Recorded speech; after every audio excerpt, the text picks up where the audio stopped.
watch you laugh and see that amazing smile.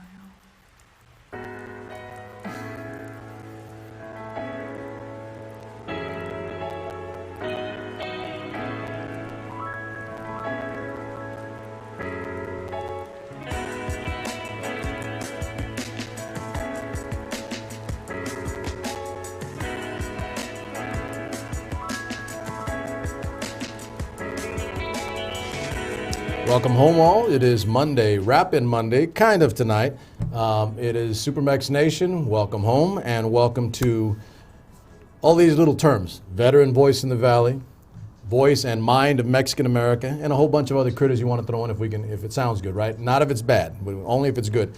So had a good weekend. I hope you did too. I hope all of you guys do what I ask on the weekends, going off on the Friday. And what I ask is not incredibly difficult. It's just basically, go out, enjoy, live life, go out and do something other than just listen to radio, news media, etc. It can be a very, very small echo chamber if you operate in that capacity. You got to get out, live a little bit, do things. And of course, as always, make sure you're safe, take care of yourself, and be mindful.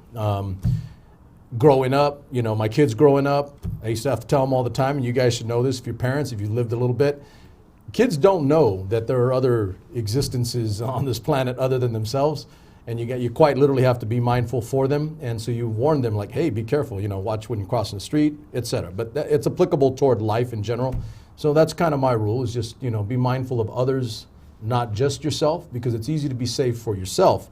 And then something comes out of the blue that you didn't foresee because it wasn't what you were mindful of and aware of at the time. That's, common sense. It should be, but you'd be amazed at how many people don't. And there are far too many people that live at home, young kids playing video games. They don't go out and live the world, live the life, right? So anyway, that's what I'm talking about. So it's Wrap-In Monday. A light wrap-in. Got my homeboy Brother Miller tonight, and so we're gonna talk a little bit about a couple items that are local to national, and get you kind of prepared for the week. The concept of the wrap-in. Come off the week, there's a lot of stuff that goes on that hopefully you guys aren't being too mindful of unless it's really critical. And we take the Monday and we prepare you for the week to try to make heads or tails of all the stuff that's going to come your way, because I think the more we do this, the more I see that there's no question that the filter for which you gather information, media outlets, whether it be through the traditional forms of news on television or cable or radio or social media for that matter, it can come at you in a barrage and a bombardment, but it doesn't always mean that it's correct. I mentioned to you, I think Friday, that I've begun cracking down on our personal page on SuperMex Nation, the forum, and I will not tolerate any foisting on of material that isn't legit or vetted out or serious. And so you guys have begun to see that, and I will say this over the last few days, the items that have come forward, posted by people in the SuperMex Nation group, are more factual, more to the point, less subjective on the part of the individual poster, and definitely not as aggressive, demeaning, or outright, I'll say, dirty and aggressive. You guys have begun to clean that up, and and on air, for the record, I do appreciate that.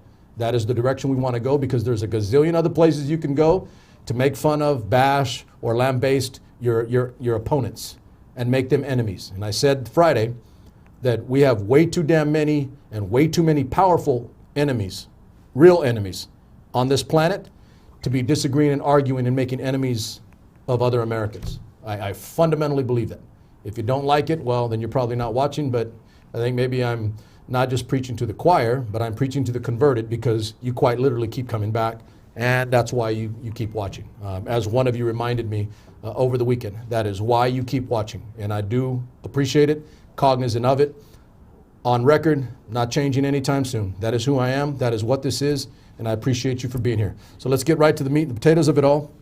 Brother Miller's back after a long vacation out there doing cool things. I mean, you all over the universe. That ain't no vacation, though, man. I'm just doing things. Vacation is coming up. I like you said, doing things. Just doing things. Doing things. So let's get two things in particular. Two things in particular. We'll get to one in a minute. So we're going to talk about two things that Brother Miller's here for. One, we're going to talk about our mayor's race. You know, not too much, because I think that we're still at an early stage, right? This isn't like a presidential election. We're a year and a half out. Remember, our primary is When is the primary? March. March. Oh yeah. Okay. So yeah, we're in the We'll be- season, man. yeah, we'll be there in This year, Harvey. campaigning is going to go right through the holiday season. It's going to be a different approach with all the. But even candidates. over the summer right now. Yeah, oh yeah, they got to start. That's why That's why they're starting to declare now, because the timeline has moved up 4 months. Okay. Correction. Thank you. That's why I've got Brother Miller to keep me up to date. I will say this, and you do know, I, for better or worse, you can't do everything. You can't cover everything. True. I think you know that. And so I think at this point what I'm doing is I'm spending a lot of my time national to international, foreign policy, you know, that's my wheelhouse, for obvious reasons. And then I don't do much like from national back to state, back to city. And then I pick it up back on the bottom end at the real base, which is local and community, my community, which you know implicitly, our school board and our city council areas out into West Fresno. Because if I try to cover everything with the amount of time, energy, and effort, I would literally be doing that nonstop 24/7. Yeah, it's So gonna be those are my areas. This year in the 2020 cycle is going to be real interesting in the Fresno area. You've got the District 2 race, City Council District 2 race to replace Brandow, which runs the possibility of having 4 elections between now and November of 2020. They've got their special election in August, and there are 4 or 5 people that's running in that race. Probably nobody's going to get a majority in Right. there, and so then they're going to have a runoff in November.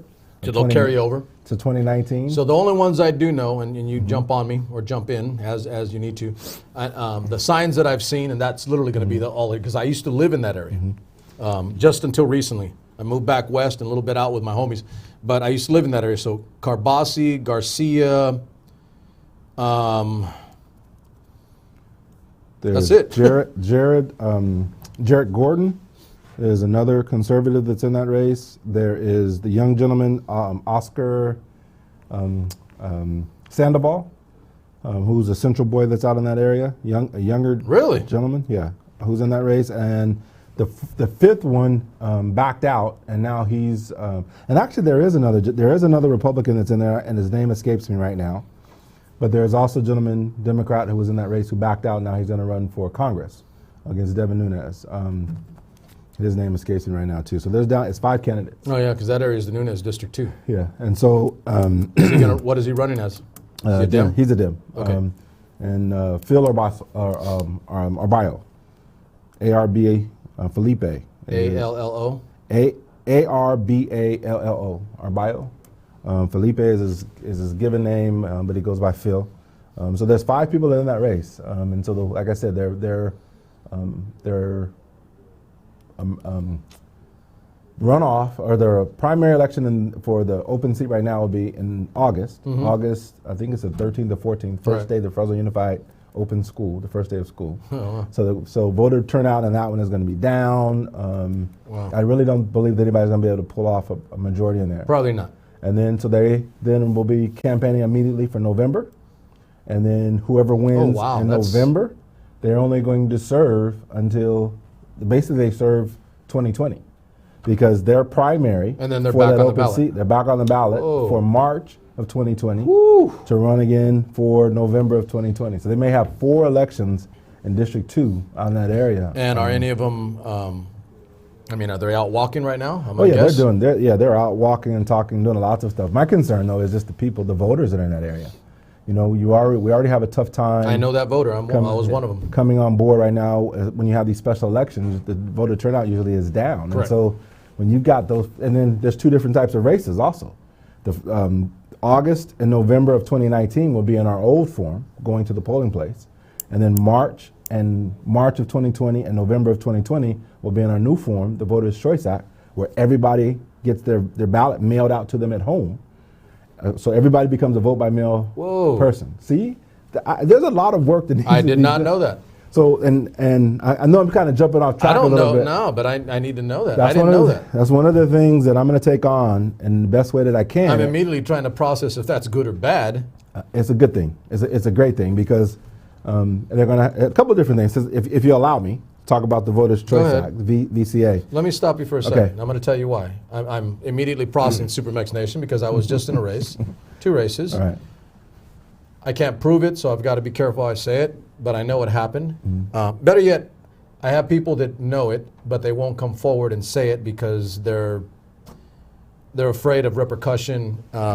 They are first, second generation, not Mexican, by the way, but another ethnicity, and they're afraid to come out and basically tell what happened. But there were people that went to some of the vote by mails, and they basically got those people when those vote, because we all know when the vote by mails drop. Correct. About a month at a time. Right. So 30 that days weekend, out. weekend, there was an individual or a couple that went to specific houses, specific of that ethnic group, and got them to vote a certain way, and it wasn't for me. Okay. And I had somebody from within that ethnic group tell me later that they did not vote for me because of that. Now Okay, they but can't come forward and come that's forward. not illegal. You know that with the new law. It is if you fill it out. It is if I take your ballot and I complete it for you, that's still not illegal because if you're handicapped or some other way you need help with it. They weren't handicapped. There's nothing wrong with that. They weren't handicapped. When you put the ballot inside of that envelope, there's 2 things that needs to happen now. One is that you have to sign it. I cannot sign for you. And then there's also a secondary area on there that you have to signify on there that you gave your ballot to someone or that you got help with your ballot. That's the way the old process was. I don't think that happened. Okay, That's kind of what I'm yeah, saying. That's why I'm cautious. I can't prove it. If I take your vote by mail ballot and I go home and I fill it out for you, put it in that envelope, and now I sign your name on it, I've just committed fraud. Yeah, I don't think. Okay, so it wasn't that. It was they went to the house when these people had their thing ballot, and they helped them fill it out. That's not illegal, by the Okay. way, because the rules have changed.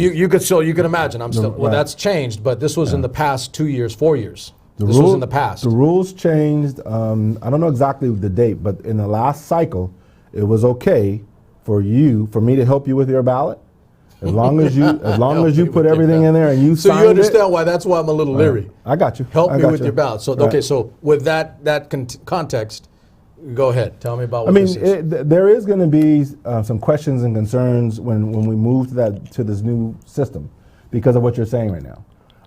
But one of the things that has happened, and I know a couple of different organizations will put together what they call ballot parties. So people got their ballots at home. They all went to the same place, whether it be a residence. They did it at Fresno State in the student hall. And they had conversations about different people on there, about the different propositions that were on there.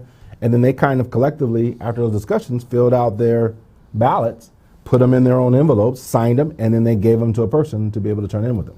There's nothing wrong with that. Okay. There's nothing illegal. Our new Secretary of State legalized all that about 3 years ago. So here's my issue with it. And I don't know if this is like, political spectrum. I don't think it matters to me, in terms of like, am I far left or far right on this? But you understand why, like for me personally, and for like going forward, I have some issue with people going and getting people to vote for what they want, even if it may not be what they want. Agreed. You understand what I mean? Agreed. It's not just misleading. I think I'm going to say it's wrong. But I agree. But that goes back to, it's not illegal. That goes back to the morality of it. That you're telling people. If it's not illegal, it's okay, right? No. I'm messing with you. I'm You not see what I'm saying doing? it's okay. I'm just I'm saying messing with you. you're not going to go to jail for giving people falsified information or leading person in a wrong direction for the ballot. You will go to jail though if you're filling out people's ballots. If you're not. If you're signing their ballot for them or their envelope for them, if you're doing those type of things, then you're in violation. So you see why I'm joking with you, but like current climate, right? And that's and so we're going to 2020. Right. I mean, could you see how like I hear it on both ends actually. I can hear it on both ends that that's not what they really wanted to do. They were influenced by their party or the Republican Party, the Democratic Party went and did this or that. But isn't that part of the political process? Isn't that what we do as candidates?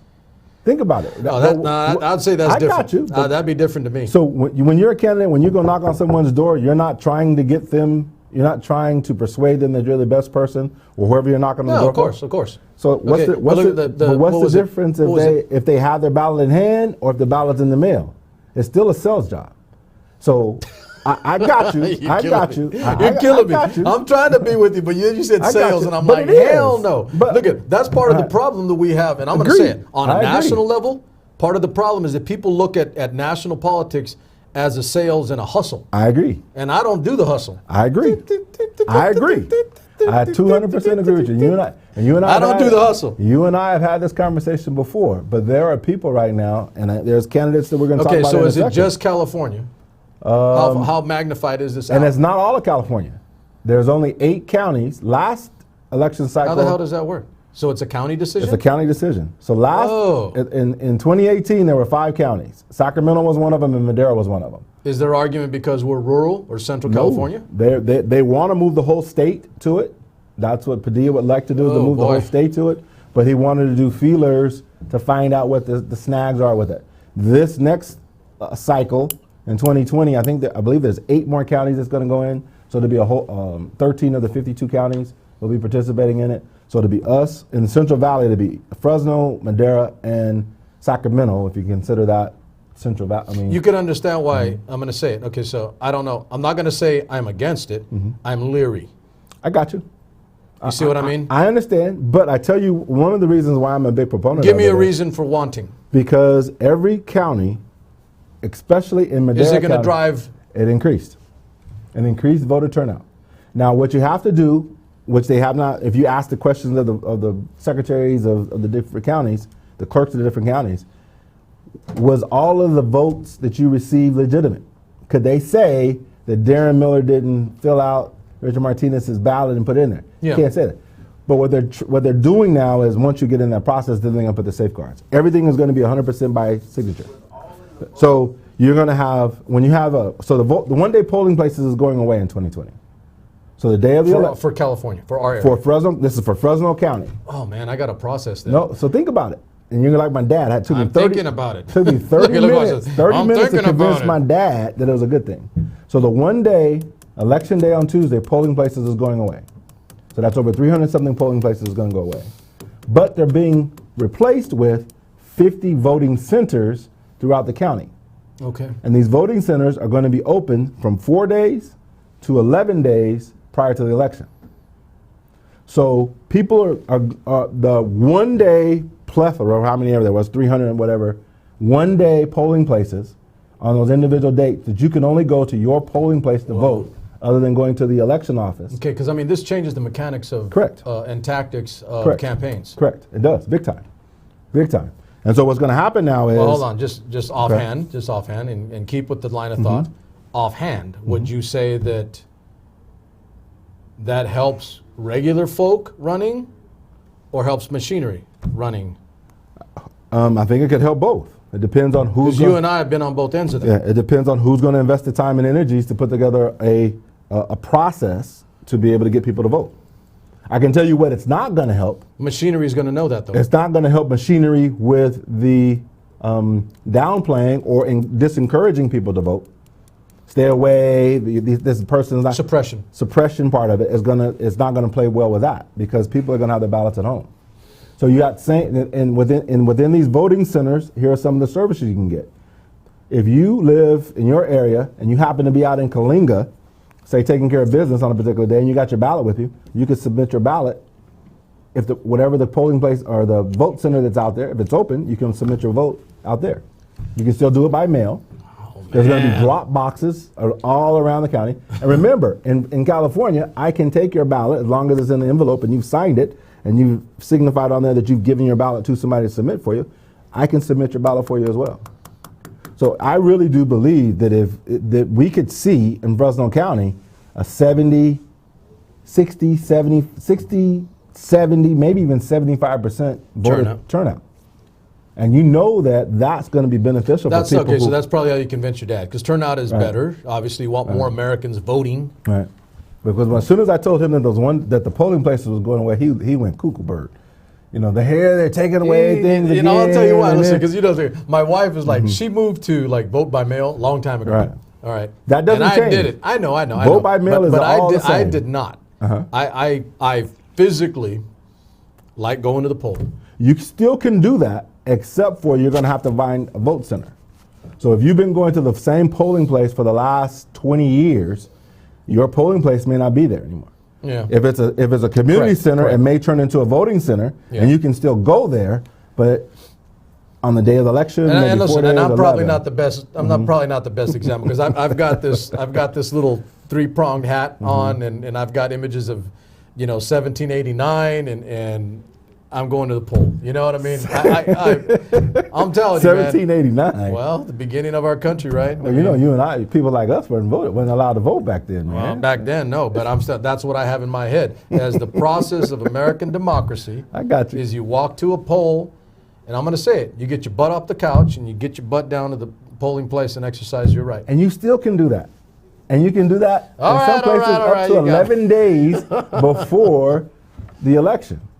So one of the things I'm going to do with some of the organizations is I'm going to create a system and a structure of getting this information out. Just like I just gave it to you and SuperMex Nation right now. We got to get that information out. Okay. And there's a lot of people. You're an extremely intelligent, politically informed person. And for you not to know that, unfortunately, that's why my I'm going to tell you, and I think you know why, because like on a local level, I told you, I'm but not. I mean, and I'm not saying that as a fault or a blame. It's just it's a major concern of mine. No, and it should be. You and I have had numerous conversations about politics abroad. I get your point. If I'm locally, not in tune, right. then you're saying the majority, which I would agree Right. with you, Right. is not in tune. Because I'm going to tell you, my wife doesn't know that. I'm going to have to tell her tonight. And where are they going? And where is regular Joe Blow going to get that information from? What the elections office is going to do, they have some mandates. So they have to send out. Yeah, how do you disperse the information? They have some. The Secretary of State also has some timelines in there, and I don't want to misquote them, but there are some timelines in there as to where they're supposed to notify the voters that there's a new process.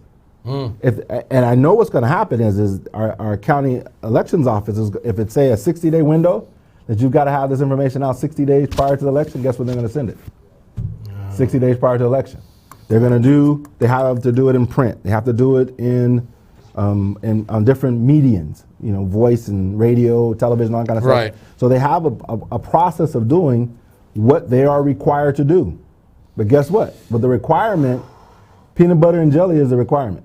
And everybody don't like peanut butter and jelly. Some people are allergic to peanut butter. No, but you're okay. So how do we get it to them right. with bananas in it? All right, so you got me on record, then we're going to need to count me here. in. Count me in. No, I'm on board for that. We're going to need to continue, if not openly discuss it for extended period of time. You're putting meat on the bones, but clearly we need to keep reminding people, if not bring it up and say, hey, make sure you find out. VCA, Voters Choice Act. Voters Choice. And how long has that been in place? It just got voted on in March, I believe it was, when the Board of Supervisors. Okay. It was either March so this is June, may have been April. It was either March or April at their meeting when they actually voted and accepted it unanimously. Okay. To go in that way. 5-0 was the vote. You got me on the spot, and I did not know that. Now there's information. You can go to Fresno County Elections Office, and they do have, I don't know what you call it, drop-down menu, whatever,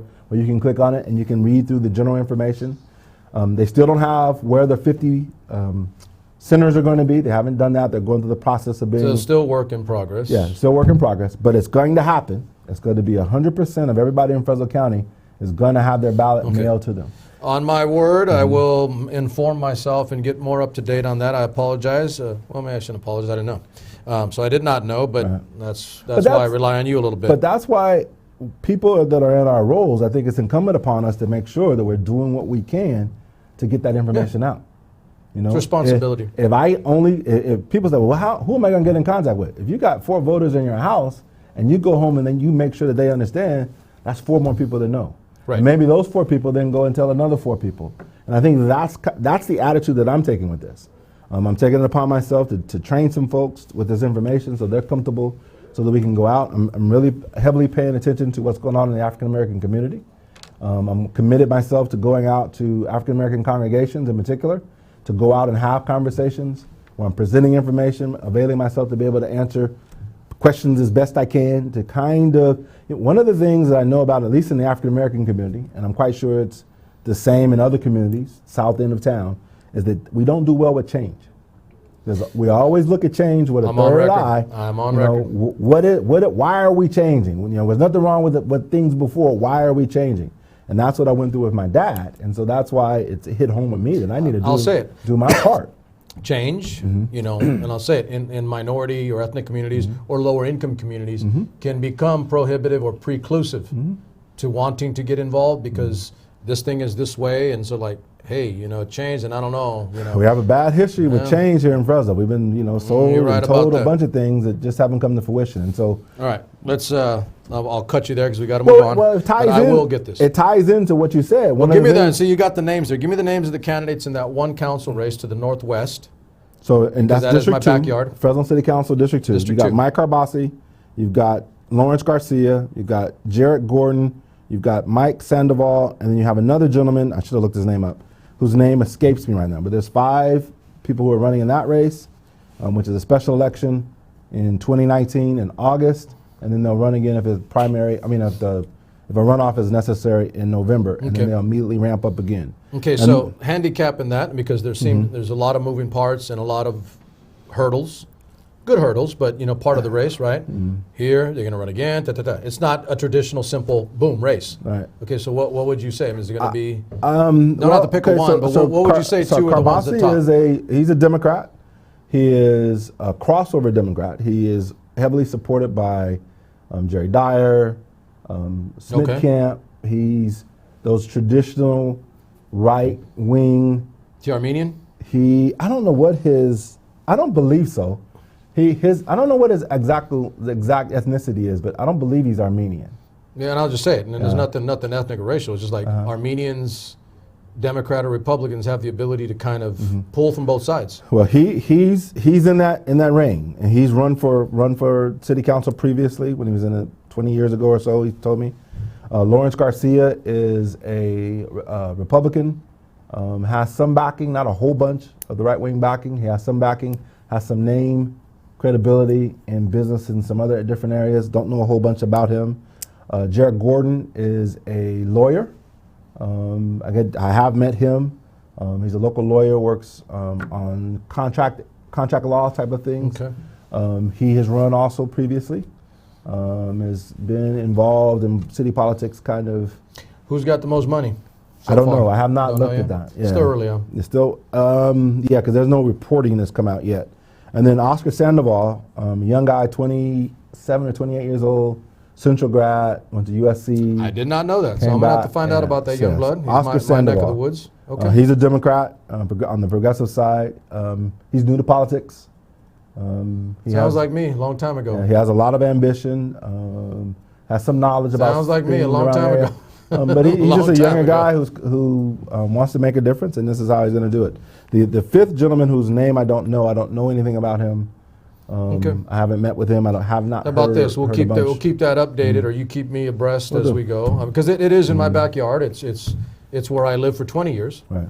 When I first got out of the Army, I was on the Herndon corridor, Polk and Milburn. Yeah. So that's basically it's north of Shaw, between the railroad tracks. I'll take that back. It does go on the other side of the railroad tracks. Oh, it does.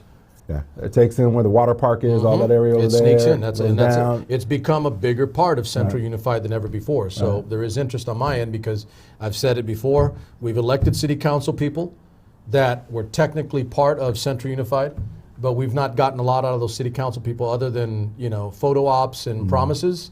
And I'm looking at 20-something years later. Interesting sidebar. Today, out of the blue, I wasn't even aware, but okay, maybe I'm being oblivious, but our area was paved with brand new asphalt. The roads were done. When you say your area, okay, I'm a McKinley. You're west of 99, right? Yes, I am. McKinley and Polk.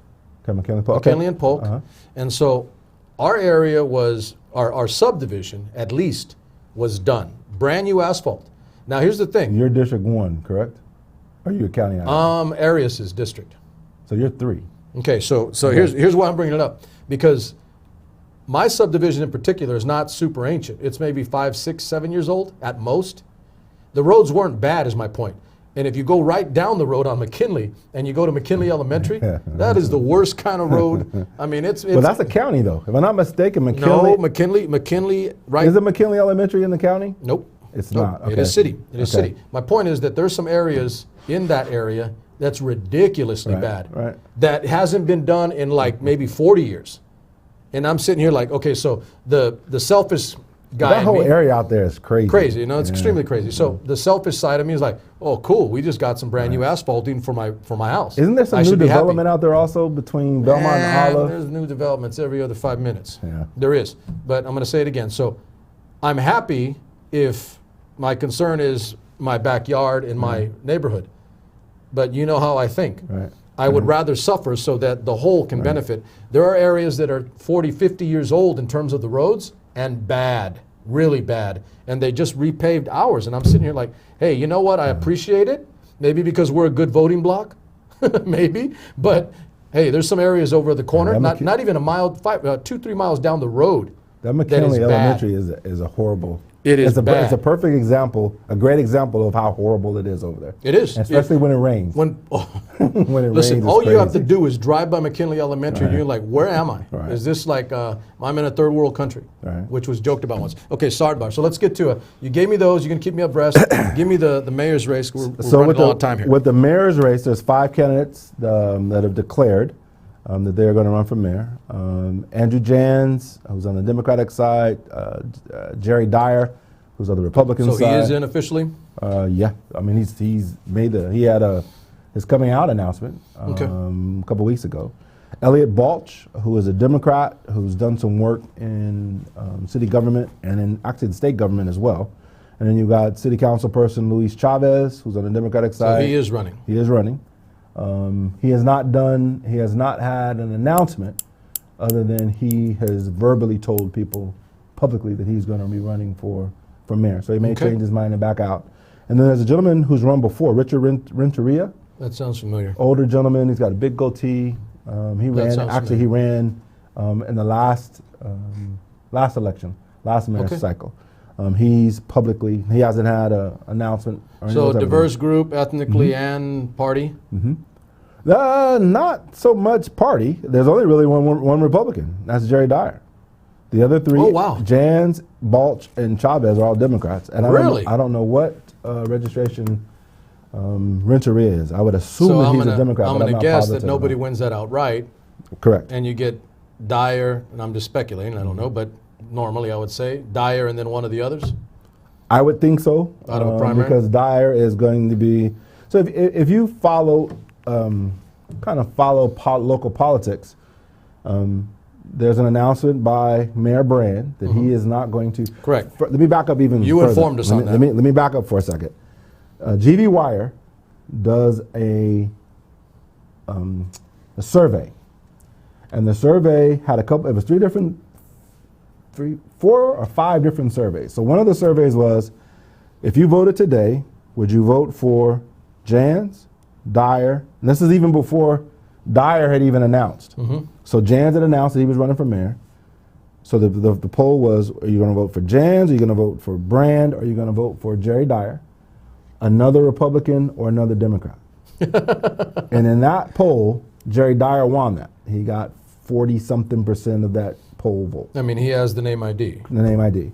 So then there was for those of you that don't know, he's our current police chief. Police chief. And how long has he been in office? 18 years. He's been the police chief. Hey, wow, he's been really? the police chief 18 years. I don't remember how much time he's got Has on it the been that force. long? Yeah, 18 years. We're getting old. Because that was like yesterday, man. 18 Seriously, years. I remember. Oh, wow. Okay. Yeah. So there was some other sidebar one-on-one polls. You know, Brand against Jans, Jans against Dyer against Dyer against Brand. Seemed like it was one other in there. But there was nothing in there about, I don't believe Jans versus Brand. Jans versus Dyer was one of those surveys. Okay. But anyway, right after that survey results came back out, and I get all this all the time off the wire because I have a subscription with GV Wire. All of a sudden now Brand makes an announcement that he's not going to seek a second term. Okay, GV Wire is the propaganda arm of Semi. Granville Homes. Granville Homes. So, I mean, you start looking and putting the pieces together. I believe that the Republican backing, the Republican machine, says, look, Brand, you cannot, in these polls, you're not going to beat Jans. we want to make sure that we have a viable candidate in this mayoral race because we don't want to lose that seat. Right. We're not going to back you. Really? This is Darren Miller talking, but I mean the scenario plays Your out. thought? You have this local Fresno area poll that comes out that shows our current mayor, Brand, in a negative light, that he can't really win his way out of this. Republicans come to him, say, look, we're not going to back you in this. We're probably going to back Jerry. He's thinking about it. Jerry makes a statement. He's considering, after Brand's announcement, I'm not seeking a second term, immediately Jerry says, like, I'm considering possibly running within 2 weeks. Now he's making an announcement that he is going to run, and the word is that that Republican wheel that supported Brand in the office has now got their candidate, who is Jerry Dyer. And it would seem, if you look at the ledger, it would seem that is the way that it's stacked up, that there's three viable Democrats right now, Chavez, Balch, and Jans, who are taking on Jerry Dyer. Okay. And so that's just me. I mean, there's no scientific methodologies that I've used or anything. Just having my ear to the streets, listening to conversations, knowing the different players, going into meetings, asking questions and listening, not basically talking. This is kind of the analysis that I have, is that it's basically going to be a 4-horse race. So I'm going to give them the benefit of the doubt, like on personal end anyway, on my end. But, I'm going to ask, obviously, again, keep us abreast of, what goes, because it's going to come right around the corner real quick. If you said March, right? March. They're going to be busy. March 3rd is when a lot of money. March 3rd is when the primary election is going to happen. And remember, Brand is sitting on $500,000, $490,000 that he has in a war chest that he is not going to use now. So what is he going to do with that money? Probably take up an independent expenditure, and whoever he winds up supporting in this race, he's going to help them either out front with supporting them, or that's a lot of money. You can lock in a win with it. That's but the other part of it is that you can do the oppositional research.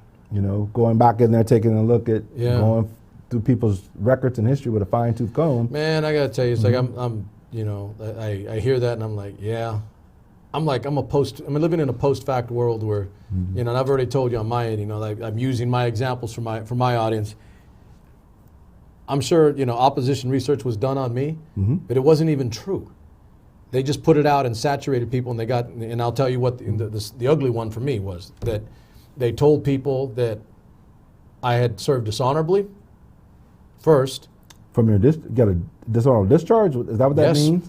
Wow. Okay. Dishonorable discharge, what they told people at the door, and then it morphed into not just being dishonorably discharged, but that I had not served at all, that I fraudulently made myself out to be a veteran. And so that's kind of where I go with op research. I mean, you can do op research and maybe there's some truths, but we're at a point now where you don't even have to say anything true anymore. Right. You can just say what you want, and the old line, if you repeat a lie often enough, it becomes truth. And that's part of where my cynicism lies with. The other part that goes on with oppositional research is it's supposed to be designed for you to find your opponent's weakness. Correct.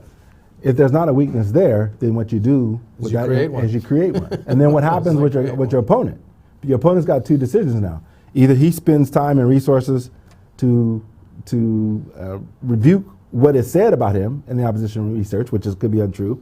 So now that's taking away from his campaign, or he doesn't do anything. Yeah. That, however, and I'll get into the weeds here a little bit. That's, however, in races where there actually is the ability, a repartee of some kind or debates of some kind. In local, smaller races, there is no coverage, or there isn't, and they just kind of, whoever can get their stuff out is what's believed. Here's what, and I'm going to laugh about this. You're going to laugh about this.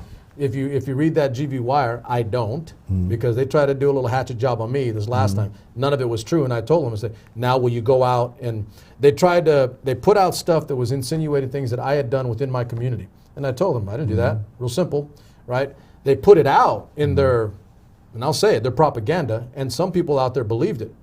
Well, when it was proven to not be true after investigations and all kinds of other things, I didn't see them coming back and retract statements. Right. Okay, so that's a forewarning. I got but you. Here's the thing. So what they did do, this is like because I don't read them, they're not a media outlet to me, depending on what you call media. Not a truth source.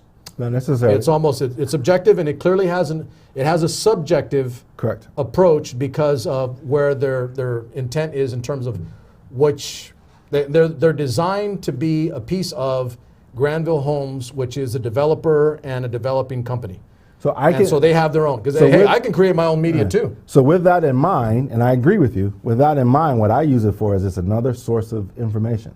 Because usually I can get, the first time I get some information politically is from GV Wire, like Renteria. I wouldn't have known Renteria was running unless I got the GV Wire. So now that I get the information, I go out and I do my own research to find out what's the true and what's the value of it. See, you're right. You're a better man than me. You're absolutely correct. Like Whitesnake said, once bitten, twice shy, baby. So I don't even watch them at all. But what I was going to tell you was that after they did that little business on me, and then they didn't go out there and say, oh, actually, full exoneration. You like that, right? Full exoneration. There was no exoneration talked about. When I told them I had no part of whatever it is they're talking about, they didn't come back and say, Mr. Martinez had been telling the truth the whole time. They didn't do that. So, interesting sidebar. I got a message this past week. I don't know if you read GV Wire, you'll know this, but they got a message that 2 of the people that are technically my representatives for different positions and seats were busted by the FPPC for fines. Yeah. One of them was the person that I ran against 3 years ago. Okay. There's 3 people in the area. 3 total, but 2 that I live in directly. I'm in their area. Oh, yeah, you're right, huh? You're absolutely correct. Okay, so Eric Payne and Terry Cox represent Eric my Payne area. is with State Center Community College in that area. Yep. Terry Cox is Central Unified. The person I ran against for my school board. Okay. And they were both busted for... And then the other gentleman, well, you can't say necessarily busted. I will say busted. I will say busted. They were busted by the FPPC and fined for practices. Yeah, that's true. You're right. Listen, I'm not going to parse words. Listen, I'm pretty hard because I don't do that. Right. I'm clean. They're not going to jail necessarily. No, they're not going to jail. Whenever I hear busted, that's what I'm thinking of. That somebody's being hauled off to go to jail. I look at busted as you got caught doing wrong. Right. Yeah, they didn't. I don't know all the particulars with Terry's, but I do know that it had to do with not reporting things. Not reporting things, which is unethical. Not following timelines. Even worse, she did not. Okay, so, and you know, I'm a soldier. If I make a mistake, I'm taking my own sword. Right. Okay, I've said that on air, and I've done it before, by the way. She blamed her personnel. No, but you can blame whoever you want to. You as the candidate. You're the candidate. Yeah, you're responsible for that. That's what I got a deal right now that I'm dealing with FPPC from my city council primary race. Remember, in June, I lost by the 6 votes in the primary. We turned all the paperwork into the city of Fresno, which is who we submitted. I stopped my campaign, closed out my account. Well, that information was never forwarded to Sacramento. So I get a letter from Sacramento about... You get busted? Not necessarily busted, but they said, listen, you owe us $200 or whatever it was. I think it's $50 and a $200 fine because you didn't submit your paperwork by January. Yeah. So now I got to go back, went back to the city of Fresno and said, listen, I submitted this information to you. Well, yeah, you did. Why was it not forwarded on to Sacramento? Well, that's not our job. You have to do that as a candidate. Yeah. So then you need to give me all my copies. You need to give me originals of the copies so that I can submit this so that we can take care of it. Yeah. And so it would be real easy for me to say, hey, look, my treasurer was supposed to submit all this information and she should know that. Correct. It's her fault. Correct. But it's not her fault. It's your campaign. It's my campaign. She's under my auspices. She's working for me. Or volunteering for me. Right. I need to make sure that she and I are communicating. And it was just she didn't know. She thought that when she submitted the information to Fresno, which is, because on the front end, we submitted all the information to Sacramento. Sacramento says, no, you don't need to submit it with us. You need to submit it with Fresno. Like, okay, but that's where it starts and ends. Yeah. That's what our thought process was. But that wasn't the reality of it. And so now I just, I'm still waiting to hear back from them. So, hey, don't laugh. I shouldn't laugh on me. I may be on, maybe in GV Wire next. That's funny. Yeah. All right, let's move on. Let's move on. So keep us abreast on the mayor's race. I mean, I'm relying on you, trusting you to, update us because I'm not there. Just one more thing on the mayoral race. There are some other people who are rumored. I'm not going to speak names, but there are some people who are rumored to get into the field. As you notice, that it's all testosterone. There's 5 men, 5 men running. I didn't say it. So there is this rumor hint that there are some females. Not even one female, huh? No, not one female. And so, and we're not that far removed from Ashley Swearingen doing 2 terms. I mean, it's not like we can't. Right. But then again, when you look at it, where would the female candidate come from? Really, there's only one person that's kind of in line for it. Okay, I'll say it. She's not coming from the. She won't come from the Republican side. But yeah, exactly. Who is a female Republican leader politically in this Not area? if Jerry Dyer's in the race. Right. Even on the Democratic side, But my not point a is lot. that, I mean, even Ashley Swearengin, she wasn't on the council, though, or in government. She Correct. came out of the business sector. Correct. So I'm saying that even, I get your point, Mm-hmm. but Ashley Swearengin didn't come out of government. She came out of the business sector, but I don't see that happening either, especially if Dyer's already in, Correct. on the Republican side anyway. So there's some other people, but the timeline is short. They are these. So without giving all the till out, I mean, so you're saying maybe a female on the Dem side? Maybe? Actually, there's a Dem, and also I don't know what the other person is. The other name that was kind of floated out there, but really the only other person I would think that would be in line with it would be Soria, since she's the only female that's on the city council. I don't know what her feelings are or not, but I mean, so that's I'd be amazed if she ran for that. I would too. I mean, I think she would. I think she's got some great qualities. I think she would serve well in that capacity. I don't think so. I know you don't, but and we come from different angles on that one. But my whole thing is about not do they. If I got 10 standards, they don't have to hit 10 out of 10 standards. They got to be on a majority. They got to hit at least 6.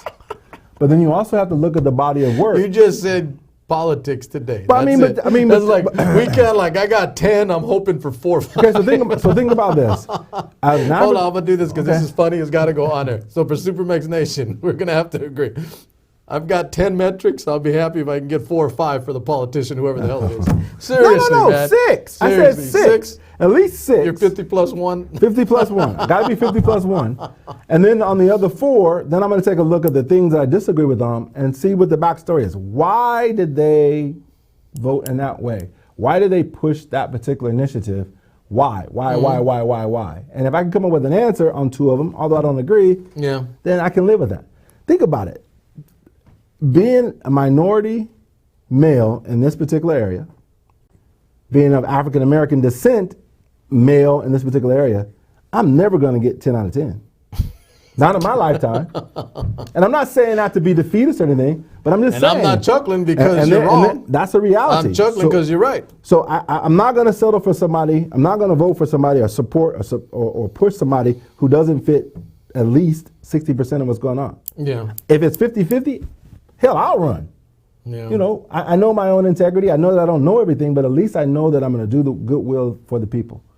And so that's kind of the matrix that I've come up with. And we've got a lot of people who, if you don't fit 9 or 8 or 9 out of my 10 things, I'm not going to vote for you. I'll give you a different perspective. Okay, so this is like, excuse me.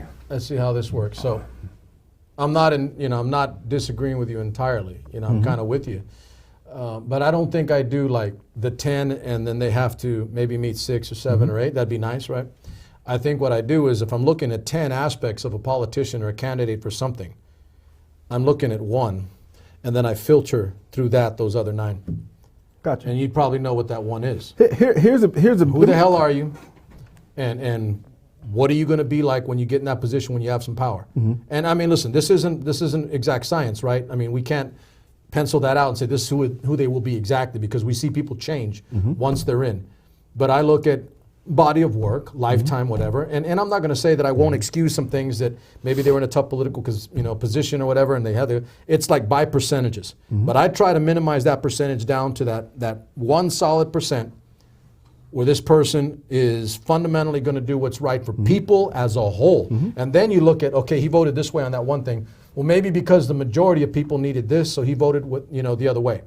I can be okay with that. We're real bad also in this area about relationships. We always want to say that the person who aligns themselves with A, B, C, D, and I kind of did that also with Karbasi. Being a Democrat, but he's been aligned and supported by the Republican machinery, Dyer and safety and the police. Right. I mean, I believe Mims supports him as well. I know Smith-Camp does. And Which one, Bob or Bill? No, neither. The lady, Lisa, the DA. The DA. The DA supports Karbasi as well. And so if I ever wanted support, I want Bill and Bob. Well, that's her husband and father-in-law, I think that's right? the father-in-law. Yeah. Those are 2 brothers. Oh, Bill so Smith-Camp, her uncle and father-in-law. Bill Smith-Camp and Bob Smith-Camp, and I'll digress here for a second. They were, and they're probably not watching this, but I met them when I ran for assembly a long time ago, and I like those guys. They're solid, straight. They're conservative, and they're hard right, you know, and maybe they won't even agree with that, but I knew where they were, but they believed in me personally.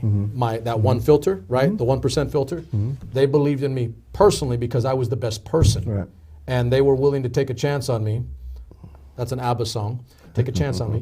They were willing to take a chance on me because they felt that regardless of what it was, that I was a military guy, I work with kids, that I'm a good person, and that it's best to put good people in position, and then if politics rips them up, then I'll just be another one of them, right? But maybe, just maybe, you take a chance on something like that ends up being able to, and I think even now, this was a long time ago, that was 20-something years ago, right? But even now, where I am now, I can tell you directly, I mean, we're old enough. You're a little bit older than me, but we're old enough to say. Am I really? I think you are a little bit.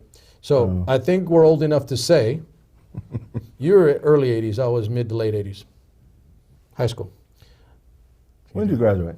88. Oh, I am older than you. Yeah. All Can I go home now? You're not off the hook. Can Grandpa go home now? You're not off the hook. Hey, listen, if I let my stuff grow out, you see a lot of gray too. But that's the only place I can grow it, man. I got my gray. I got to grow it where I can.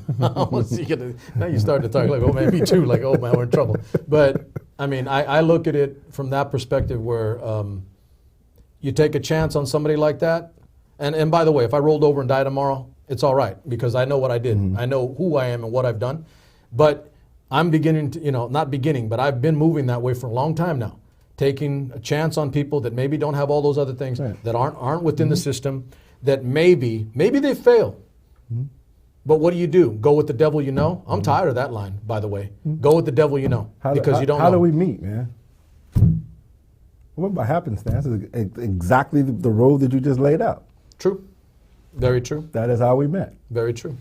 That is how we met. You and I weren't front runners when we were out there politicking. We had not well funded. Not well funded. Not paths crossed. Not taken care of by the machinery. We had a conversation, kicked each other in the ass, and pat each other on the honest, back. Honest, straight-laced, to the point, no games.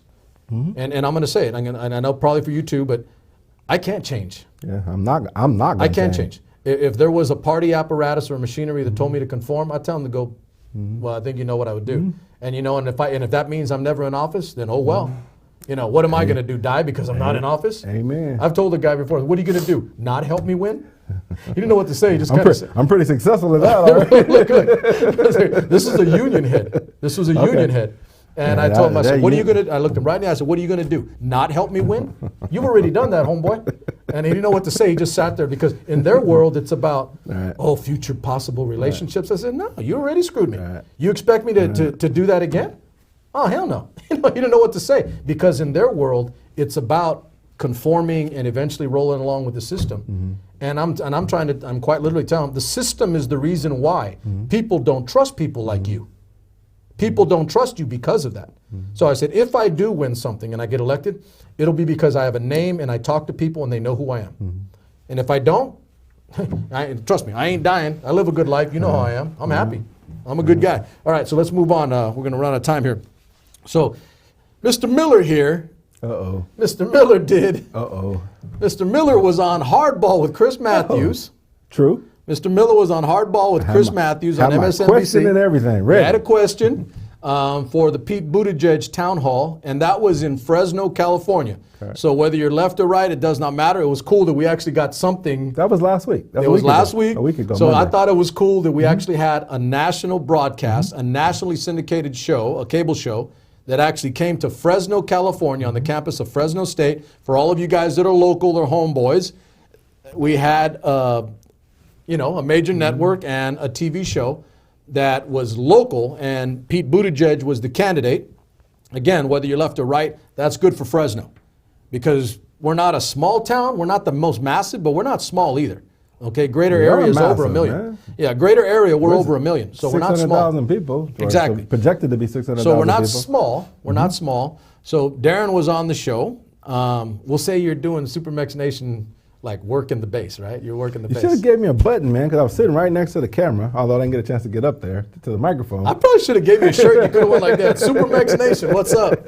What's up? But so you didn't get to ask your question. But let's do this. What was your take on Buttigieg? I liked him. I didn't know a whole bunch about him. I kind of did my own little oppositional research on him, getting ready for the show, preparing for the show. Well, the one thing about him, he's a truthful guy. He was honest. When he didn't understand, I shouldn't say didn't understand, but when he didn't have an answer on something, he told you that. He didn't dance. He didn't dance at all. There was a couple times in there where Chris tried to pin him down on some things. He basically said, no, I that's not where I'm at right now. Okay. Well, are you gonna change? I don't know. Yeah. So this is good because what I'm going to tell you is like, so going back to the very first town hall he did, the very first one. I watched that. Okay. Didn't know who the guy was. I just knew he was some kid that was getting the race, 37 years old. And he was the mayor of South Bend, Indiana, which isn't a massive town, massive city. So it's not like he's mayor of New York or LA or something, right? But, I gave him a listen because I've been doing a lot of that, giving everybody a listen because I fundamentally believe everybody gets a shot. This is America. So I did listen. And what struck me, and I remember telling my wife, and if she were here, she would vouchsafe me on the comment. What I walked away was, I said comments. He's smart. He tells the truth, and even when they try to get him, he doesn't duck and dance. Right. So now, and I'm going to say it, and for my audience, I don't, I'm probably not with him on every issue.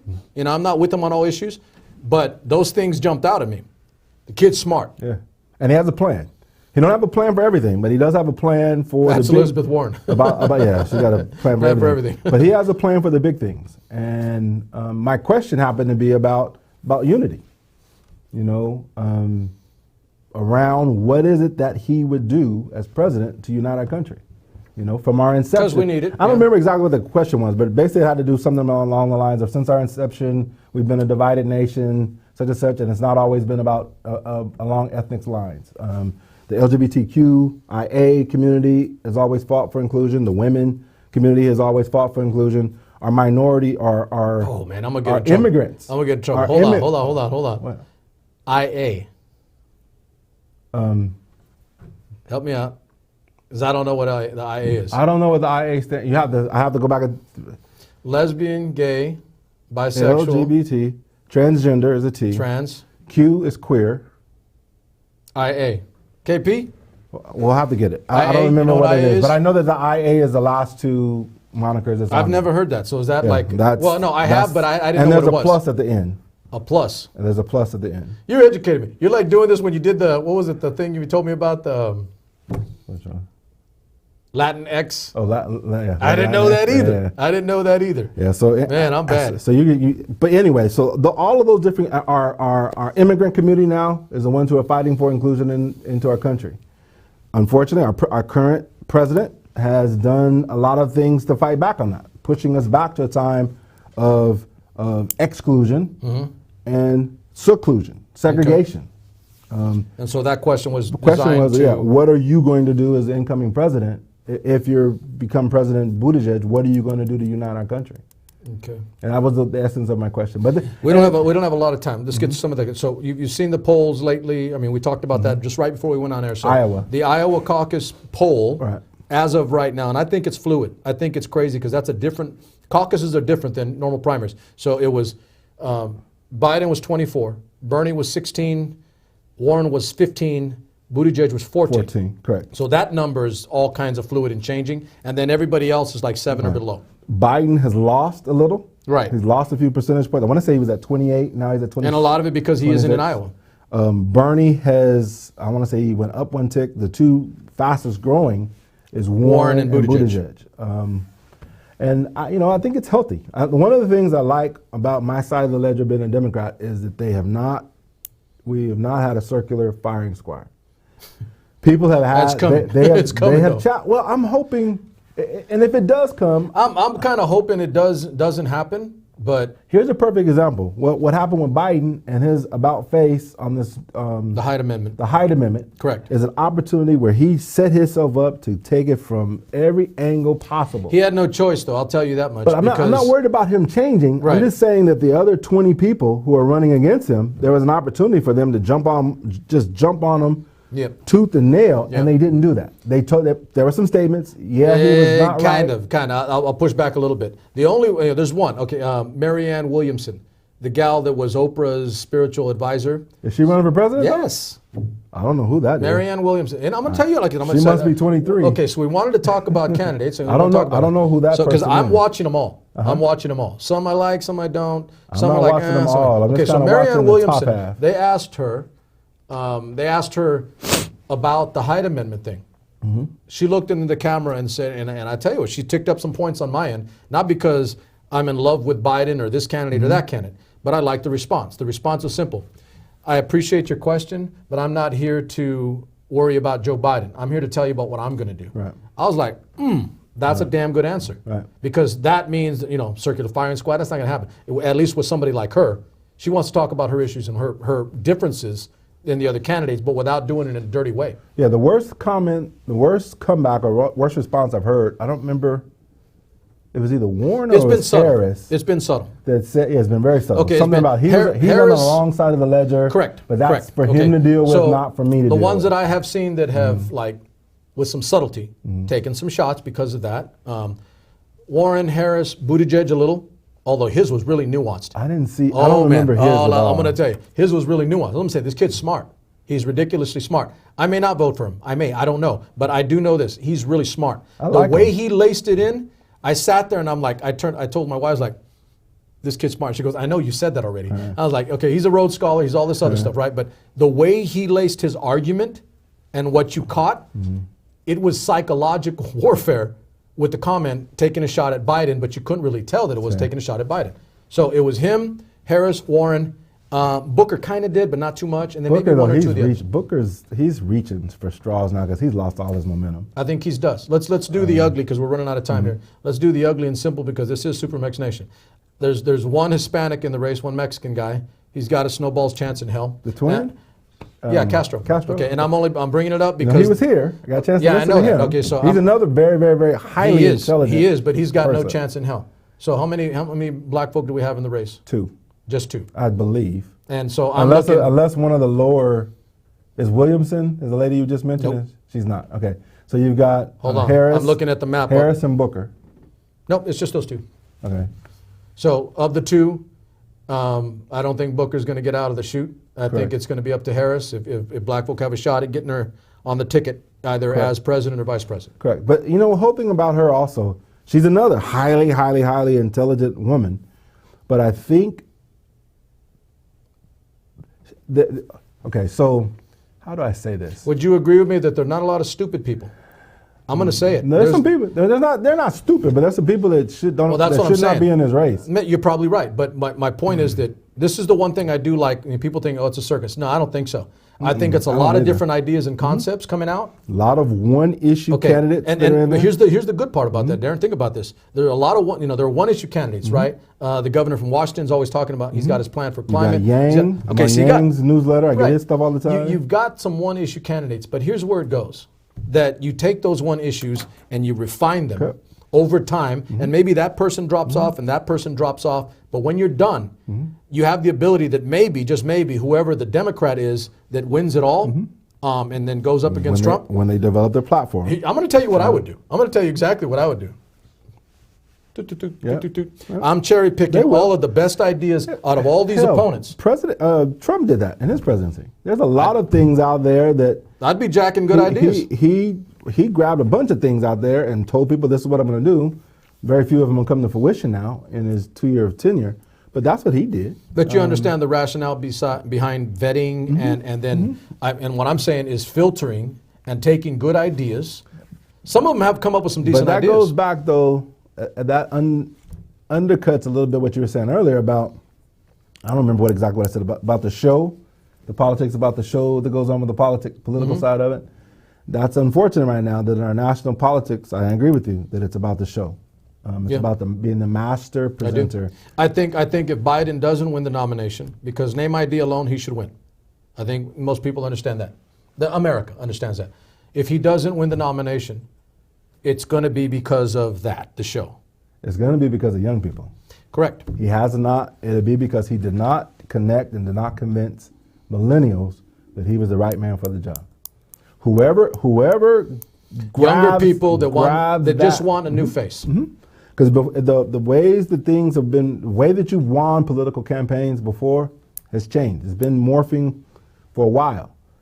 Even in the Trump candidacy, for when Hillary made the conversation about the deplorables, Yeah. he was able to take Jump on jump on it, Right. and get it Make hot. an issue of it. Make an issue of it that Make an benefited him.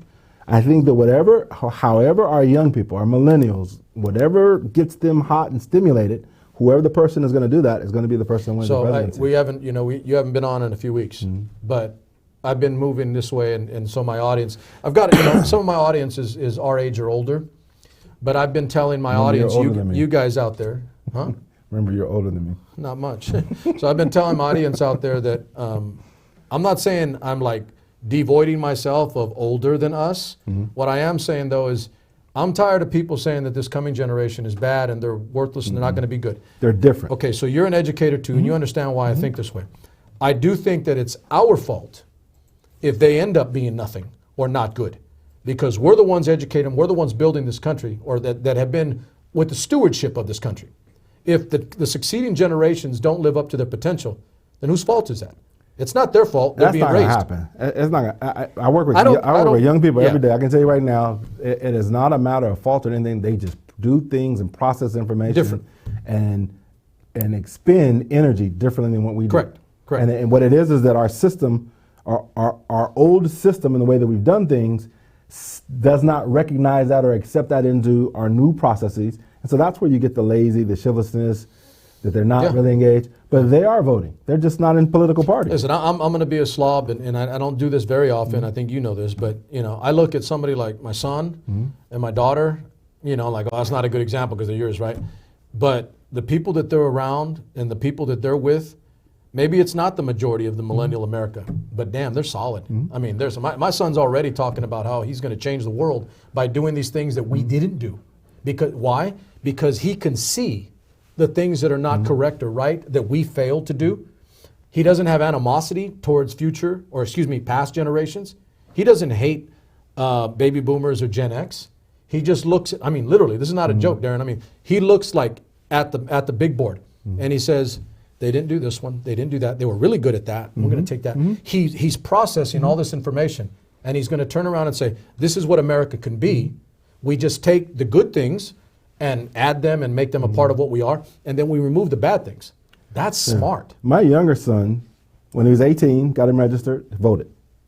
I know the only reason why he voted was because his dad was involved in politics and encouraged him to do that. When he turned 20 and 22, I actually ran, I don't remember which seat I was running for that. He didn't even vote. He's a vote by mail person. Age 20 and 22, he did not vote. He was away at college and doing different things. Now he's back. This last election cycle, 24, he was 24 then, he voted. Actually helped him participate. Much more engaged. And now he's asking me questions about what's going on. It's just a matter that, and it would be very easy for me to demonize him for not voting correct. for those 2 years, even when his dad was actually running the race, but I didn't do that. I just, as much as it bothered me, I just encouraged him. Look, dude, you're going to wake up one morning, you're going to not like the way things are, and you're going to want to change them. You're going to want to do something and about it. This is the process you're going to use. And I'm also watching, so we'll do that. Therein lies my optimism. Is that, and I'm going to say it, and I'm not trying to be hyperbolic, but therein lies my optimism, is that they're aware. They are more acutely aware of maybe you and I of what the problems were when we were their ages. I really believe that. I see them, and I'm saying to myself, whoa, they're actually thinking about this. They're talking about how they're going to do this and that. And I'm sitting there like, wow. And you want to say, okay, the one bad apple in the bunch, right? You're going to point out all the ones that are not good, but you're going to miss the forest for the trees and see these kids that are doing incredible things and that have a mind to be better than we are. That's where I'm optimistic. Let me wrap up with this. So this is my general assessment. So we see that, the caucus, Biden has a larger percentage in terms of his lead on a national scale. Correct. Not just the caucus. And I'm going to stipulate here that Biden hasn't even been in Iowa a whole lot. There's rationale behind why his numbers have dipped a little bit. He hasn't been there a lot. The others have been there a lot. So I'm beginning to, because you do know everything comes back to earth. He had a great rollout. I think people understand that. He did things right. But I do think that the average Democratic voter is going to be hyper engaged because they really want, the president gone. They're going to want him out. So they're going to be hyper engaged in the process on the Democratic side. And I'm going to say it. They're filtering out the people that, one, they don't think can win. Right. And two, that are not laying down some serious items and issues. That's why, in a weird way, Elizabeth Warren has rebounded back, because the joke about her is what? She's the one she has a plan for everything. She's the one that's making connections to the young folks, though. She has a plan. And that's what the whether you like the plan or not. Right. Millennials, you see my point? Millennials want to know, what are you going to do? What is it that you're going to do? So you're reinforcing my point earlier. Not what your party did before. Thank you. What are you as a Thank candidate going to do, and how is it going to affect me individually? Yeah, my son's kind of not, and I don't know about your son, but my son's not kind of Democrat or Republican. He's kind of, he said, Dad, I'm going to make my own mind up. If I don't think one party's good or another, I'm going to chuck them both. Decline to state. He'd just say, I don't need any of them. Okay, but that part right there, she's got a plan for everything.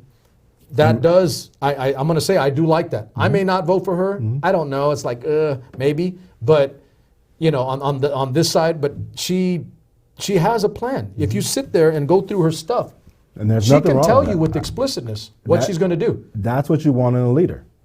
You want them to tell you who the hell they are. So she does. Here's my plan. Here's how we're going to execute it. If it works, great. If it doesn't work, here is how we're going to make amends, how we're going to correct it so that we're able to go forward. Right. And so people always want to say that a person with a whole bunch of plans is dictating you. No. It just means that as a leader, they want to get you going in that direction. Yeah. And I have a lot of respect for her also. Yeah. The thing I like about her the most is she has a plan, but she also has experience that her plan has been vetted through. Buttigieg, right, how some other things, has great plans, but he doesn't have the depth and knowledge of experience to be able to vet what his plans are through. Right. So I think he still thinks, okay, I want to do this because it's a good thing. Well, Elizabeth Warren, I want to do this because it's a good thing, and here's how we're going to do it because I've seen it done that way. Some things that do matter to me, and I think for some obvious reason, and you've said it, I'm an intelligent guy, and I like to know that if I'm going to vote for somebody, if I'm going to consider somebody, and quite literally, that's why I filtered through. Elizabeth Warren's smart. She's bright. Brilliant. Okay, and so is Buttigieg. And there are others in the race, but those, for whatever reason, have crystallized that ability to communicate a quality message in language with substance beneath the language. Okay, so we're finishing up, and I got to wrap up, but this is my last thought, too. You're over time, man. I'm going to tune you up on this one. So what did I send my overtime check? Overtime voucher for? It's like, I'll put you back on hardball. Here's one that, and I got to say it because, asking. So you're a homeboy, a little darker than me. I'm minority, you're minority. So, it's obligatory. You're going to take a look. I'd be lying if I say I didn't look. Julian Castro's in the race. I don't think he's got a chance, and it's unfortunate because he's a bright kid. Harvard graduate. He's smart. I don't agree with all of his policies, but he's a smart guy, and I hate having to say he's got no chance in hell. All right, I don't like it. I think Booker's kind of there. Oh, yeah, Booker's definitely. I don't think he's going to gain traction aside. Maybe Harris has a shot. So in terms of minorities is my point. I think Harris has got a shot because of where she comes from, California. As long as she's the major Californian candidate. Correct, but you do know the other argument though, right? I mean, she's coming from a state that's already blue. Correct. But that's all she needs to have. She doesn't need to worry about the reds right now. No, you're correct. She's got to win the blues first. Okay, so it's a strategy. This isn't like Democrat or Republican, but strategically. I'd actually consider taking Stacey Abrams over her. But Stacey's out. Yeah, I agree. Maybe she is, but she comes from a red state, and she got a lot of votes. No? She's not going to run for president. From what I understand, she's being courted as a vice president. That's my point. So I'm talking about one of the other things that you may not know. I'm talking about ticket. Oh, yeah. Yeah, I'm not talking about she's going to run. Yeah. I'm saying what provides you. Okay, here's as a hypothetical. Say it was Biden, like as of right now. Say it was Biden. He got a choice to take. I know, because I'm saying if I'm a military guy on the field, I'm probably taking Abrams. Why is that? Because she provides me Southern votes, more so than California's not going anywhere. Kamala's going to get you the black female vote across the country. Wouldn't Harris get that too? I mean, excuse me, Abrams? Yeah. In But a significant enough number? But Abrams cannot supply you California. They're going to get that anyway. The California's going blue. It's not going to Trump. I see what you're saying. And it's ugly. Don't get me wrong. Don't get me wrong. I see what you're saying. But if you're trying to put together a map and you're trying to beat President Trump, Abrams Stacey Abrams is going to get you Stacey Georgia, Abrams, Florida, possibly. But you see Alabama, that Southeast regional. Gotcha. She provides you an uptick in Southern black female or maybe minority votes in general in the South. That's true. I hadn't thought about it that way. But because you're going to right. get California anyway. You're right. You're right. So I'm I hadn't thought about it listen, that way. I'm being non-partisan, non-preferential, but on a strictly military strategic aspect, I would go with Abrams. By the way, I was a delegate at the California State Convention. I know, man. You're doing everything. So didn't get a chance to see all of the candidates, but the ones that lit up the room, Elizabeth Warren lit up the room. Of course, Kamala lit up the room. She's a California girl. Bernie Sanders lit up the room, did a good job. He went to a lot of the caucuses and things. If I'm not mistaken, Joe Biden didn't even come. Did not. No, he did not. So I'm not sure what that was all about. Buttigieg was there. I heard him. He's playing the front runner role. That's in it, but I'm not a big fan of it either. So here's the last thing I'll give you before I go. This one kind of hurts me, and so it's like hurts me on multiple levels. I told you about the Castro kid, right? I do look to see how minorities are doing. I think it's America, and you want to see minorities putting the bootstraps up and getting to the top, right? Seth Moulton. He's the only combat veteran in the race, period. Harvard graduate, 4 tours in Iraq and Afghanistan, and he's smart, really smart. But I don't think he's getting any traction. He's not gaining any traction. He might not even make the stage. He's not, because I don't even know. I haven't heard that name. And it's I'm gonna say it. And then just for me, Moulton, M-O-T-A? Seth Moulton, M-O-U-L-T-O-N. Okay. He is bright. He is we love our servicemen, right? But we can't even get out of the gates with a serviceman. This kid is legit. He's honest. He actually challenged Pelosi for the leadership. Well, isn't what you call him? Isn't she a veteran also? Tulsi Gabbard. Gabbard. Notice though, I said there's 3 veterans in the race: Buttigieg, Tulsi Gabbard, Gabbard also. Tulsi Gabbard, and Seth Moulton. Moulton is a Marine. Moulton did 4 tours in Iraq and Afghanistan. You said combat. There's a difference. You said. I don't want, and I'm not going to do that to my brothers in arms on the show, but they know what I'm talking about. I don't. There is a distinction. Okay. Seeing combat as an infantryman is a lot different than, and I don't like getting into those weeds because you don't dismiss somebody else's service, but somebody that has seen combat on the ground. So his line is, I think it's time that this generation that has served in all these wars over the 18 years began to take leadership from the people that put us in those wars. Right. And Harvard grad, multiple tours, smart, and I'm crying inside because he's not even going to get a look. It's unfortunate because I hear all the time how we love our servicemen, but you're not seeing a lot of servicemen getting elected anymore. Well, you got one more person. I'll be looking him up. Who's that? Seth Moulton. Oh, okay. Yeah. I'm asking you to. I'll look him up. Because, he's different, but that's what they say about me too, by the way. Like, I don't know, that guy's a little different. We're different, but we never lie. We tell the truth, and it makes people uncomfortable. And I'm telling you, America, you want the truth when it makes you uncomfortable, and then you look away and you go somewhere else because they tell you what you want to hear, then that's on us. That's our fault. Okay, great show tonight, Brother Miller. Thank you very much. Appreciate it. Always a pleasure. Way over today, but I will be back on Wednesday. Looking forward to seeing you guys. Just give you a synopsis of all that's going on. Be open-minded, be fair. I'm not asking you to vote for any of the ones that we talked about in Fresno or out or on a national scale, but it's good thought and good idea. There's some smart people throwing out ideas. If they're not for you, at the very least, if you want to be an arguer against them, then it's probably good that you hear their argument. That makes you a little more intellectually capable in terms of processing and taking in information that may not be your cup of tea. That's SuperMex Nation for tonight. I have a great week. Look forward to seeing you for the rest of the week. Wrap in Mondays. I'll see you guys on Wednesday.